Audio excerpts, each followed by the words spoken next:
Okay, welcome to Doc's Garage. This is a 2008 Ford Focus. I've been having a hard time getting it to crank. I put the ignition key in, I turn it to the on position, it works just fine, but then once I've got it set up to crank, it doesn't want to crank. I have to push harder and harder and turn it harder and harder to finally get it to crank over. Today I'm going to show you how to fix a problem with the ignition switch on a 2008 Ford Focus. Over a period of time you might notice that as you're trying to get it to crank, it's harder and harder to get to that position. You're pushing harder and harder. Eventually you're afraid that maybe it'll get to where it won't crank at all. That would not be a good day. So let me show you how to replace the ignition switch on this, and it's fairly simple to do. It's not as tough as you might think.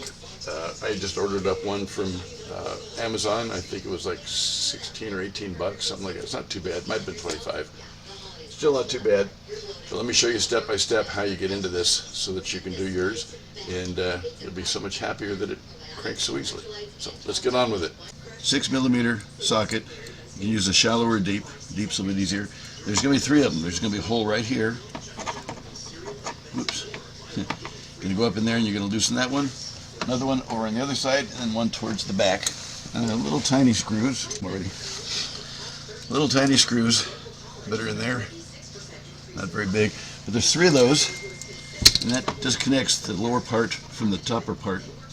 And then right here, hopefully you can see it, I've already had this apart, there's little tabs that hold this all together. So what I do is I take a little screwdriver, and up on the top here I push through this little hole that you'll see, and it pushes against that tab and allows me to drop this down. And then I come in here and I carefully pry it down. Same thing on this side. There's a lever underneath that allows the steering wheel to adjust up and down, you might notice. See how it slides? But once you've got it disconnected, you pull this up and out, just set it up out of the way. This bottom part, you're going to have to maneuver it a little bit. It's going to be a little tough to get. So you want to take this bottom panel down. Now the bottom panel has got clips along the top, so really all you need to do is just get in here, give it a good pull as you come along, and you see where the tabs are. Okay, so you can see where those tabs are right there. So just bring this on down, that's out of your way. And then you've got this tab here that goes through a hole in the bottom. So you just need to maneuver this a little bit. I'm going to bring you over to the other side so that you can see how I'm pulling it off. Of course, you can see that. This round piece here is part of the shroud that you're going to pull off, so you just need to pull it this direction a little bit. See how it pops right off there? Once you've got that, then you just kind of maneuver this out. There's a tab on this side that wants to hang up, and it's also got to come through a hole down here in the bottom, but you'll see as you move it around, let this plate come out first. Have to work it a little bit. Move the steering wheel up so you get a little bit more access. This way. Oh, okay. I tried to make it look easy, and I failed. But you'll work with it and kind of get it. And you see how this clip goes on here. It's part of what makes your dinger ding, as you heard a little bit ago. So that's in place. Now a lot of times people will think this is the ignition switch. No, that's where the ignition key goes in. The ignition switch is on the other side. Okay, this is the ignition switch that I got from Amazon. I'm trying to remember exactly how much I paid for it, but it was less than 25, I'm pretty sure. I think it was like 18. So you can see where there's connections inside here. Hopefully you can see that. And then you match it up with up in here. This little hole right here, there's a little piece that comes off the ignition switch when you turn the key. Anyway, that goes into that little hole, and that twists that, and that's where the spring load in here that gets weak. It's going to go in just like that. So I'm going to unplug it from here, pull that back. You got to push that little tab in. Little tab right there, and then pull that back. So good. Now you might look around this and say, well, how am I going to put that in? There's no screws. What's going on? Well, here's how this works. If you look on the top, make sure you see it. If you look on the top right there, make sure you get a good view of that. There's a little spring clip, and same thing on the bottom side, little spring clip right there. So the way this comes out is I'm going to go into the top with a screwdriver, I'm going to go into the back side, I'm going to push this down and then pry it. Same thing underneath, and that'll pop this thing out. I'm going to reach in back here, back side. I'm going to push that down and pop the top off.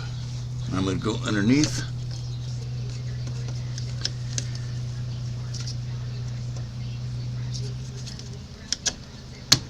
And pop that off. Once I've got those undone, and I come around here and I wiggle it on out. This wire sometimes might get in your way, but you can just kind of pull it out of the way. And there it is. So that's the old one. Okay, so there's the little hole inside there, or that little stick, I guess you call it axle, that's going to go into this hole. So you want to make sure that's kind of lined up. So you take your key and put it to the off position, and it's almost straight up and down. So when I put this in, I want to make sure that that's pretty much straight up and down too, close enough that it'll hit. You might have to wiggle the key a little bit as you're putting it in. But as you go to put it in, I'm going to put it in here first, and you're going to have a little bit of trouble in the backside. Again, you want to move this out of the way a little bit, and then get that to stick in there. And then as I move the key, I can feel that it's in, and then you just simply push it in, and those top and bottom snaps snapped into place. Easy peasy, right?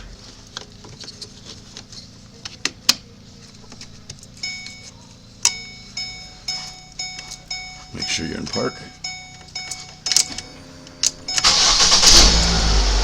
Success! So, that's how that part works. Now, let's continue on, and I'll show you how to reassemble all this stuff real quick. The lower part is going to go in first. That's going to be the one I struggle with the most, because I need to try to get it up through where this handle is. Makes the steering wheel move up and down, and then you can lock it in place. It's got to go through these holes. So I'm going to put the side first, the passenger side in a little bit first, and then come over, move that through that hole, and watch that.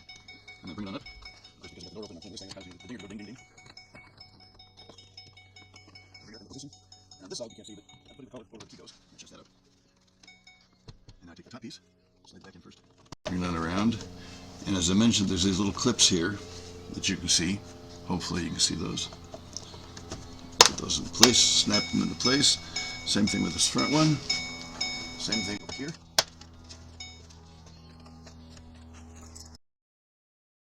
Makes it work good. Ooh, look at that. Or I should say, listen to that. So these are all done. Now I got those 3 screws. They're going to go up in the bottom. And then this comes up, and these just snap back into place.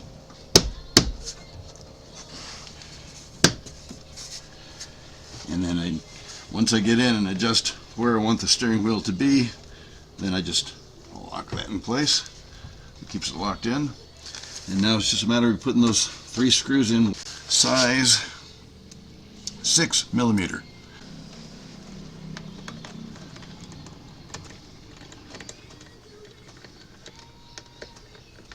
Just put it in a little snug for now.